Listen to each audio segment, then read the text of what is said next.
नमस्कार दोस्तों। इस वीडियो में हम ये देखेंगे कि किस तरीके से आप यूरिक एसिड की किट किसी भी सेमी ऑटोमेटेड बायोकेमिस्ट्री एनालाइजर पे प्रोग्राम कर सकते हो। दोस्तों, इस वीडियो में हमने एनामोल लेबोरेटरीज प्राइवेट लिमिटेड द्वारा मैन्युफैक्चर किए गए किट को यूज़ किया है। तो दोस्तों, यदि आप आपकी यूरिक एसिड की किट किसी भी सेमी ऑटोमेटेड बायोकेमिस्ट्री एनालाइजर पे प्रोग्राम करना चाहते हो, तो उसके लिए जिस पैरामीटर या जिन इन्फॉर्मेशन की आपको ज़रूरत है, वो सारे पैरामीटर्स आपको इंस्ट्रक्शंस फॉर यूज़ में मिल जाएंगे, जो कि आपके किट के अंदर दिया गया होगा।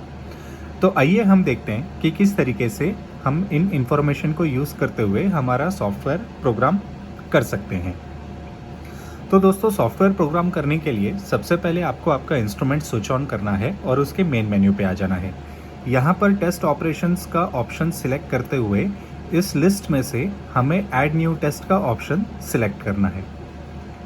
तो दोस्तों, जैसा कि आप देख सकते हैं, यहाँ पर लिखा हुआ आ रहा है सिलेक्ट टेस्ट मोड। इसका ये मतलब है हमें यहाँ पर ये सिलेक्ट करना है कि हमारी जो किट है वो एंड पॉइंट मोड की है या काइनेटिक मोड की है या किसी और मोड की है। अब दोस्तों, ये जानकारी हम इंस्ट्रक्शंस फॉर यूज़ में देख सकते हैं। यहाँ पर मैन्युफैक्चरर ने रिएक्शन टाइप के आगे एंड पॉइंट मेंशन किया हुआ है। इसका ये मतलब है कि हमारी किट जो है वो एंड पॉइंट मोड पे काम करती है। तो इंस्ट्रक्शंस फॉर यूज़ के हिसाब से हम इस लिस्ट में से एंड पॉइंट सिलेक्ट कर लेंगे। अब जैसा कि आप देख सकते हैं, यहाँ पर बहुत सारी इन्फॉर्मेशन हमें ऐड करनी होगी सॉफ्टवेयर प्रोग्राम करने के लिए। सबसे पहली इन्फॉर्मेशन जो हमें यहाँ पर ऐड करनी है वो नेम ऑफ द टेस्ट की ऐड करनी है। हम इस ऑप्शन को सिलेक्ट कर लेंगे। तो दोस्तों, आप यहाँ पर कोई भी नेम ऐड कर सकते हैं जो आपके लेबोरेटरी के अकॉर्डिंग सूटेबल हो। इस वीडियो में मैं UA नेम ऐड कर रहा हूँ। नेम ऐड करते ही आप यहाँ पर एंटर का ऑप्शन दबा दीजिए और होम स्क्रीन पे आ जाइए। उसके बाद अगली इन्फॉर्मेशन आपको यहाँ पर जो ऐड करनी होगी वो प्राइमरी वेवलेंथ की ऐड करनी होगी। अब ये जानकारी भी हम इंस्ट्रक्शंस फॉर यूज़ में देख सकते हैं। यहाँ पर मैन्युफैक्चरर ने वेवलेंथ के आगे 510 नैनोमीटर मेंशन किया हुआ है। तो यही इन्फॉर्मेशन हम सॉफ्टवेयर में भी ऐड कर देंगे। इन्फॉर्मेशन ऐड करने के लिए हम सबसे पहले प्राइमरी वेवलेंथ का ऑप्शन सिलेक्ट करेंगे और इसमें से फ़िल्टर 1 का ऑप्शन सिलेक्ट करेंगे और इस लिस्ट में से वो वाली वेवलेंथ ऐड कर देंगे जो हमने इंस्ट्रक्शंस फॉर यूज़ में पढ़ी है।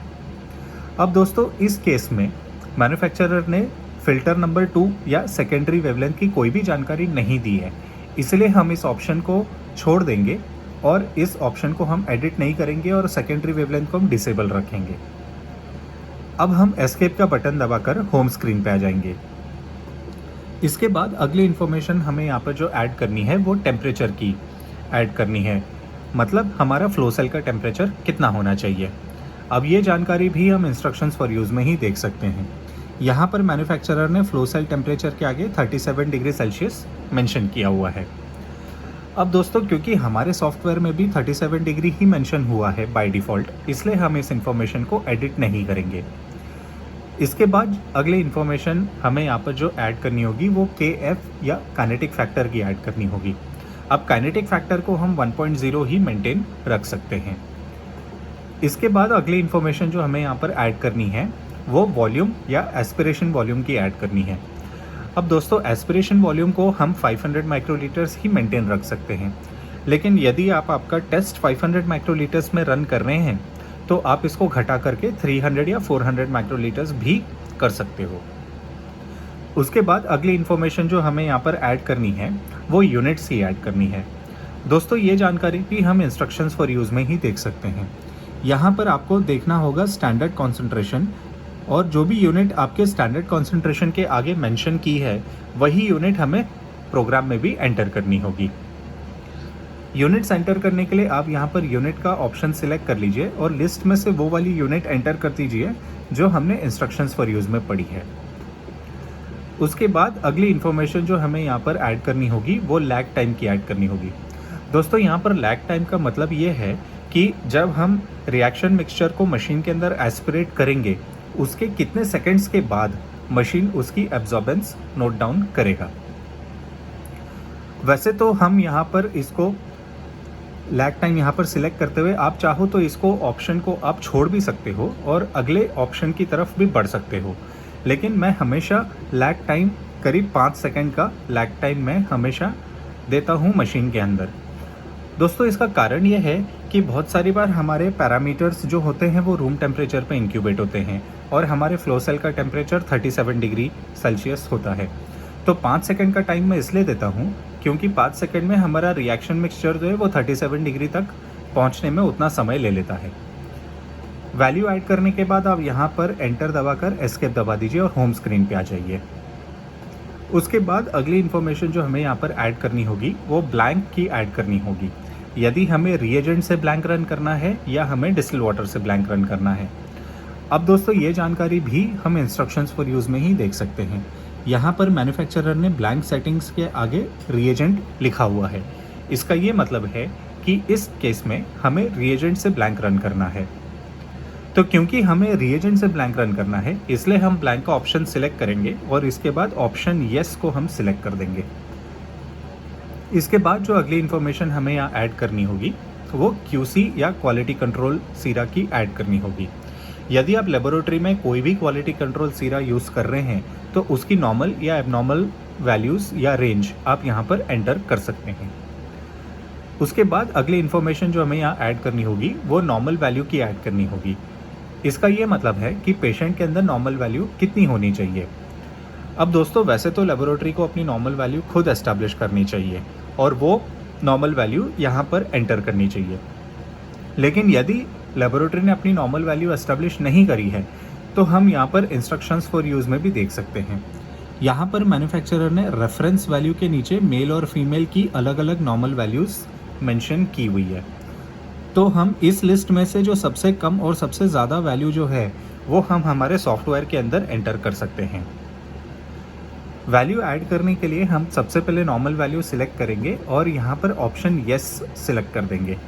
इसके बाद हम सबसे पहले ऑप्शन लो में जाएंगे और यहाँ पर हम वो वाली वैल्यू एंटर कर देंगे जो हमने इंस्ट्रक्शंस फॉर यूज़ में पढ़ी है। वैल्यू ऐड करते ही हम यहाँ पर एंटर दबा देंगे और उसके बाद हम ऑप्शन हाई सिलेक्ट करेंगे और यहाँ पर हम वो वाली वैल्यू ऐड कर देंगे जो हमने इंस्ट्रक्शंस फॉर यूज़ में पढ़ी है। वैल्यू ऐड करते ही हम यहाँ पर भी एंटर दबा देंगे और फिर एस्केप दबाकर होम स्क्रीन पे आ जाएंगे। उसके बाद अगली इन्फॉर्मेशन जो हमें यहाँ पर ऐड करनी है वो स्टैंडर्ड की ऐड करनी है, यदि हमारे किट में स्टैंडर्ड दिया गया है या नहीं। अब दोस्तों ये जानकारी भी हम इंस्ट्रक्शंस फॉर यूज़ में देख सकते हैं। यहाँ पर मैन्युफैक्चरर ने स्टैंडर्ड कॉन्सेंट्रेशन के आगे 6 mg/dl मेंशन किया हुआ है। इसका ये मतलब है कि इस किट के अंदर स्टैंडर्ड दिया गया है और उसकी कॉन्सेंट्रेशन 6 mg/dl की है। तो क्योंकि हमारे केस में यहाँ पर स्टैंडर्ड दिया गया है इसलिए हम स्टैंडर्ड सिलेक्ट करेंगे और फिर ऑप्शन येस सिलेक्ट कर देंगे। इसके बाद आप देख सकते हैं कि यहाँ पर स्टैंडर्ड कॉन्सेंट्रेशन एंटर करने का ऑप्शन आ चुका है। तो हम यहाँ पर कॉन्सेंट्रेशन सिलेक्ट करेंगे और कॉन्सेंट्रेशन ऐड करने से पहले सबसे पहले हम यहाँ पर स्टैंडर्ड नंबर सिलेक्ट करेंगे और यहाँ पर हम 1 एंटर कर देंगे क्योंकि हमारे किट के अंदर एक ही स्टैंडर्ड दिया गया है। अब जैसा कि आप देख सकते हैं यहाँ पर स्टैंडर्ड कॉन्सेंट्रेशन एंटर करने का ऑप्शन ओपन हो चुका है। तो हम स्टैंडर्ड कॉन्सेंट्रेशन पे क्लिक करेंगे और यहाँ पर हम वो वाली वैल्यू एंटर कर देंगे जो हमने इंस्ट्रक्शंस फॉर यूज़ में पढ़ी है। वैल्यू ऐड करते ही हम यहाँ पर एंटर का ऑप्शन दबाएंगे और फिर एस्केप दबाकर होम स्क्रीन पे आ जाएंगे। इसके बाद आखिरी में हमें लिमिट सेटिंग की इंफॉर्मेशन यहाँ पर एंटर करनी है। इसका ये मतलब है कि हमारे किट की लिनियरिटी कितनी है वो जानकारी हमें यहाँ पर एंटर करनी है। अब ये जानकारी भी हम इंस्ट्रक्शंस फॉर यूज़ में ही देख सकते हैं। यहाँ पर मैन्युफैक्चरर ने लिनियरिटी के आगे 25 mg/dl लिखा हुआ है, तो यही वैल्यू हम सॉफ्टवेयर में ऐड कर देंगे। वैल्यू ऐड करने के लिए हम यहाँ पर रिएजेंट लिनियरिटी का ऑप्शन सिलेक्ट करेंगे और लिस्ट में से वो वाली वैल्यू ऐड कर देंगे जो हमने इंस्ट्रक्शंस फॉर यूज़ में पढ़ी है। वैल्यू ऐड करते ही हम यहाँ पर एंटर दबा देंगे और फिर एस्केप दबाकर होम स्क्रीन पे आ जाएंगे। अब जैसा कि आप देख सकते हैं दोस्तों, जो भी इंफॉर्मेशन हमें चाहिए सॉफ्टवेयर प्रोग्राम करने के लिए वो हम यहाँ पर एंटर कर चुके हैं। अभी हमारा सॉफ्टवेयर को हमें सेव करना है प्रोग्राम को, तो उसके लिए हम सेव का ऑप्शन सिलेक्ट कर लेंगे और हमारा प्रोग्राम सॉफ्टवेयर में सेव हो चुका होगा। सॉफ्टवेयर में प्रोग्राम ओपन करने के लिए हम यहाँ पर लिस्ट टेस्ट में जाएंगे और फिर वो वाली विंडो पे चले जाएंगे जिस विंडो पे हमारा प्रोग्राम सेव हुआ है। अब जैसा कि आप देख सकते हैं दोस्तों, यहाँ पर हमारा प्रोग्राम 87 नंबर पोजीशन पर जाकर सेव हुआ है।